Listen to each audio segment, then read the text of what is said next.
safaaraddeena waa aragteen intee la eg tahay meel fiicanoo waxay ku taallaa aan caadi ahayn oo prime ah laakiin hadday meeshu waa burbursan tahay waxaa ka muuqda dayac aad u fara badan iyo burbur waxaan qiyaasi karaa inay tahay annaga kolleyba safaaradda ugu weyn aan adduunku leenahay inay tan noqon karto waxaan u baahannahay safaaraddan muddo kooban gudaheeda 9 bilood in la yidhaahdo Soomaaliya waa soo noolaatay waa meelaha la iska fiiriyo waay dowladnimadaada iyo sharafkaaga meelaha la iska fiiriyo waay waxaan waxa weeye waa dhaxal Soomaaliya weeye ummadda Soomaaliyeed leedahay cid gaar u leh malaha waxay u baahan tahay in bilicdeedii iyo quruxdeedii iyo wanaageedii la soo celiyo wax gaar u leeyahay safiirka ma aha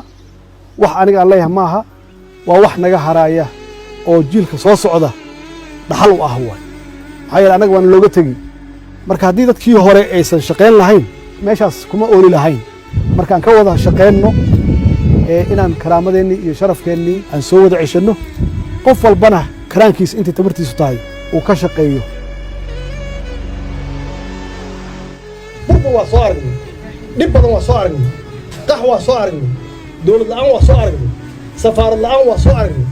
hanti la'aan waa soo aragnay iyada naftigeeda marka waxaa loo baahan yahay annagoo wada jirna dowladdeena inaan dhisanno annagoo wada jirna dalkeena inaan dhisanno oo qof walbaba wadaniyadii iyo patriotismkii aan lahaan jirnay qof walba soo celiyo